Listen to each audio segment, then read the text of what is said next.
Este programa é livre para todos os públicos. O Senhor esteja convosco. E está no meio de nós. Proclamação do Evangelho de Jesus Cristo segundo Mateus. Glória a vós, Senhor.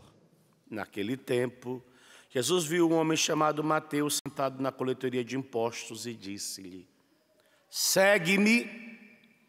Ele se levantou e seguiu a Jesus. Enquanto Jesus estava à mesa em casa de Mateus, vieram muitos cobradores de impostos e pecadores. Sentaram-se à mesa com Jesus e seus discípulos. Alguns fariseus viram isso e perguntaram aos discípulos: por que vosso mestre come com os cobradores de impostos e pecadores? Jesus ouviu a pergunta e respondeu: aqueles que têm saúde não precisam de médico, mas sim os doentes. Aprendei, pois, o que significa: quero misericórdia e não sacrifício. De fato, eu não vim chamar os justos, mas os pecadores. Palavra da salvação. Glória a vós, Senhor. Vamos aplaudir a palavra.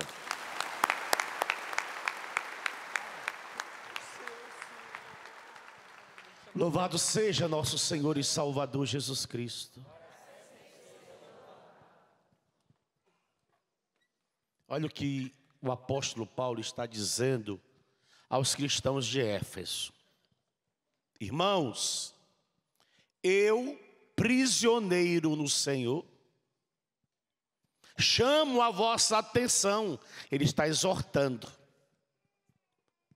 a caminhardes de acordo com a vocação que recebeste.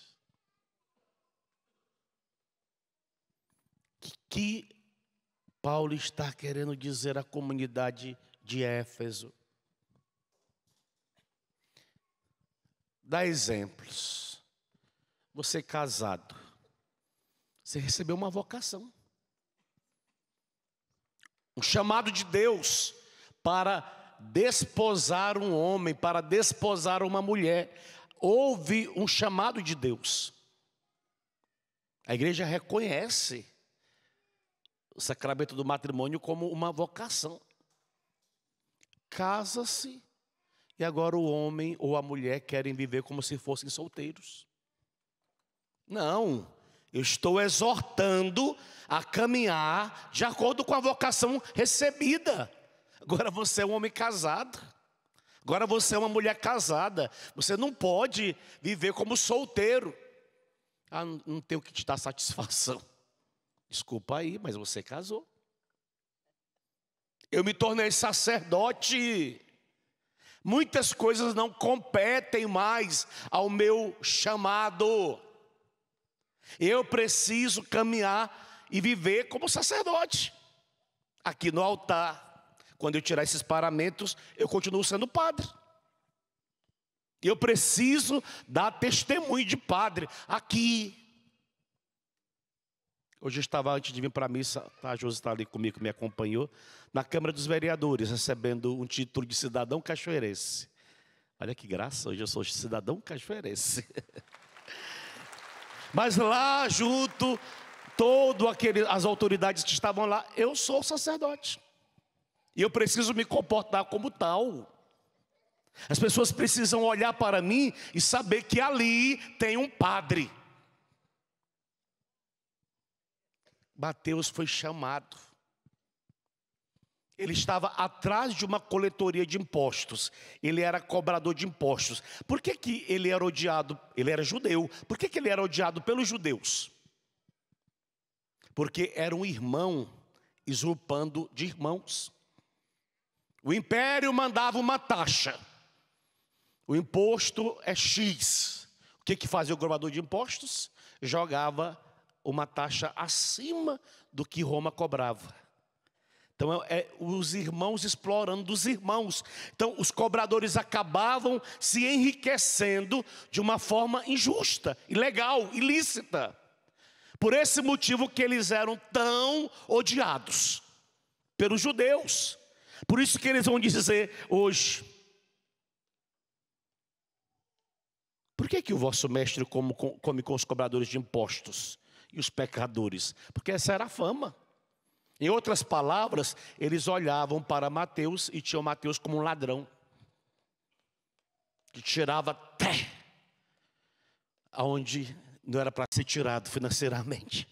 Então eles odiavam. De repente Jesus senta-se, ou melhor, entra na casa de um pecador público e senta à mesa. Só que Jesus não está aprovando o pecado de Mateus. Jesus tem um outro objetivo na vida de Mateus, que é chamá-lo para a vocação. E Mateus vai se dedicar. Olha, e é interessante, nós estamos hoje escutando a primeira leitura, o Evangelho, melhor dizendo, o livro de Mateus. Se você for em João, em Lucas e Marcos, esse mesmo relato, eles não vão chamar de Mateus de Mateus. Eles vão chamar Mateus de Levi.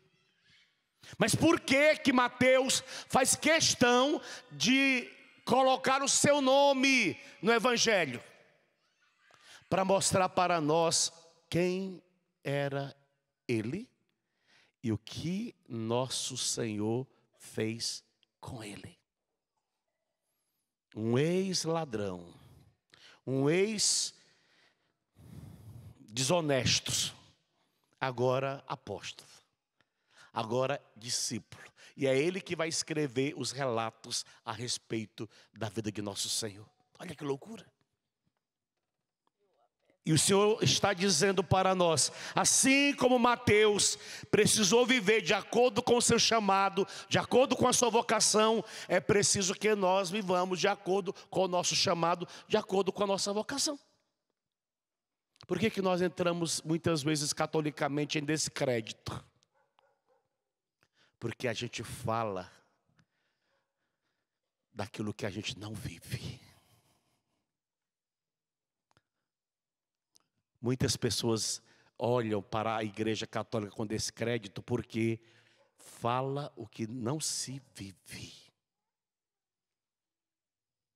Por que muitos jovens não querem viver uma novidade do Evangelho? Porque eles olham para aqueles jovens que estão dentro da igreja, que participam de grupos de igreja, mas a vida daqueles jovens que estão vivendo dentro da igreja não corresponde com o Evangelho de nosso Senhor Jesus Cristo. Vivem uma fé onde ao mesmo tempo que eles prestam culto aqui dentro da igreja, fora da igreja fazem tudo. Aí as pessoas olham e não compreendem. Ou não precisa ser só jovens, pode ser o padre, pode ser um adulto, uma senhora de idade. Nós precisamos viver de acordo com o nosso chamado, de acordo com a nossa vocação. Dar esse bom testemunho. E viver de acordo, para nós é exigente, filhos e filhas. É exigente por quê? Porque a gente vai ter que se policiar o tempo todo. Não é verdade? Se policiar o tempo todo. Gente, eu já fiz isso aqui. Na missa do Clube da Evangelização, eu senti no coração o Espírito Santo me impelindo para que eu pedisse perdão nacionalmente. Por pessoas que no passado, passando pela Canção Nova, se sentiram ofendidas por mim.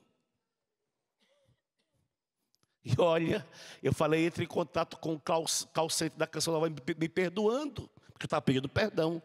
Recebi um bolinho assim, ó, do Brasil todo, pessoas me perdoando, porque eu acabei dando um contra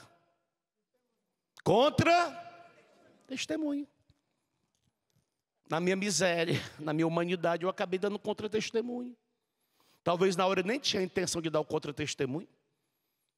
Mas quem estava do outro lado se sentiu de alguma forma ofendido. Por isso nosso Senhor está falando, eu não vim para os justos, eu vim para os pecadores. E hoje eu tento me policiar o máximo que eu posso. Mas de vez em quando acho que eu dou que eu luto para me policiar. Mas a gente é humano, de quando em quando a gente escorrega um pouquinho. Por isso que na igreja tem um ato penitencial para a gente pedir perdão. Para começar a missa menos indigno possível. Por isso que existe o ato penitencial. Porque se não existisse o ato penitencial, eu acho que nenhum de nós poderia entrar na fila de comunhão. Porque ninguém era digno. Mas uma vez que eu tomei a decisão, eu preciso cada vez mais viver de acordo, de acordo, de acordo, de acordo. Essa é a motivação hoje na festa de São Mateus para o padre e para você. Vivermos de acordo com a vocação que eu e você recebemos, dando o nosso bom testemunho de nosso Senhor Jesus Cristo. Amém?